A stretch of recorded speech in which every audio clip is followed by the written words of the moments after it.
खुश रहा, आनंदी रहा, आरोग्यपूर्ण रहा, हीच आई तुळजाभवानीच्या चरणी प्रार्थना, आई संतोषी मातेच्या चरणी प्रार्थना। आज आपण आहे ना म्हणजे रवा शिऱ्यासारखं फ्राय करते, असं भाजून घेते। आज रव्याची करूया आपण, काही ना काहीतरी वेगळं वेगळं असे करून मोदक बनवूया बाप्पाला। चला तर मग आज आपण मोदक बनवूया। चांगला खरपूस भाजून घेतला आपण, मस्त असा खूपसा असा चांगला भाजून घेतला ना, थोडासा कलर पण आला त्याला। आता आपण ना थोडंसं दूध टाकूया, थोडे ना काजू पण मी टाकले असे, तर जेणेकरून ते फ्राय होतील ना त्यामध्ये, म्हणून दूध टाकून दिलं। असते ना आपली मलाई, ती पण टाकली मी थोडीशी, जे खव्यासारखं असं मलाई काढतो ना, ती मलाई थोडीशी टाकली, म्हणजे खव्यासारखा स्वाद येईल त्याला, है ना, पेढ्यांसारखा। आपण गूळ टाकूया, गूळ आता मिक्स करून घेते। टाकल्यावर थोडंसं जरा त्याला पण पाणी सुटलं ना, मग आता ते अजून छान मिक्स करून घेऊया। मग झालं आपलं, आणि थोडं थंड होऊन देऊया। थंड झालं की मोदकाचा आकार देऊया। गणपती बाप्पा मोरया।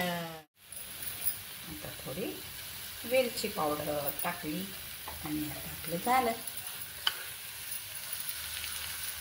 एंडिंगला टाकायची असते ना, स्वाद छान राहतो। आता थंड होऊन देऊया आपण। हे ना मोदक साच्यामध्ये भरून, आपण उकडीचे मोदक आणि तळलीचे मोदक साच्यामध्ये भरून केले ना, आज आपल्या रवा आणि गुळाचे बनवले। गुळ रवा तुपामध्ये छान भाजून घेतलं, आणि मग गुळ टाकला, भाजून झालं ना छान, मग गुळ टाकला। गुळ टाकल्यावर त्यामध्ये काजूचे पीस आहेत ना, तुकडे, ते पण थोडे फ्राय करून घेतले। थोडं पावसाळ्यामध्ये हे होतात ना, मग ते पण फ्राय करून घेतले।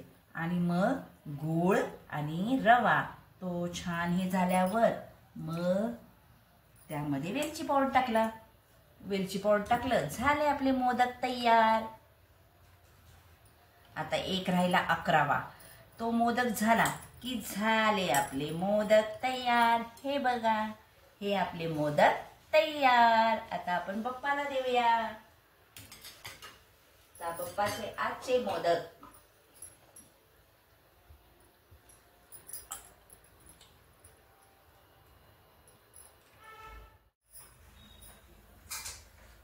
आज त्यांच्या बाप्पाला ना 75 वर्ष झाले ना, म्हणून ती डहाणूला गेले। मग ती संतोषी मातेच्या मंदिरात पण गेली।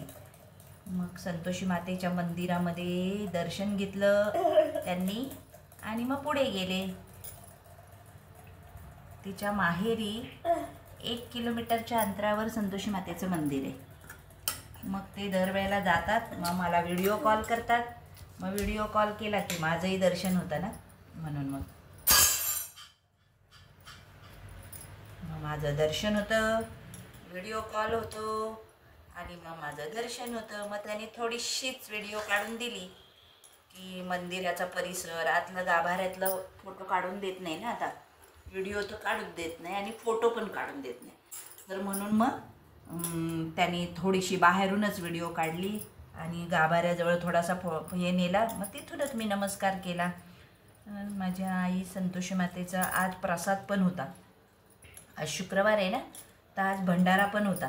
मग त्यांनी मग थोडासा भंडारा खाल्ला, आणि मग पुढे निघाले ते मग डहाणूला। जेव्हा मी स्वतः जाईल ना डहाणूला, तर मग अजून छान काढेल संतोषी मातेच्या मंदिरातला फोटो, व्हिडिओ थोडासा, म्हणजे ते काढून देत नाही, पण मग आपण काढू। ले अंबे।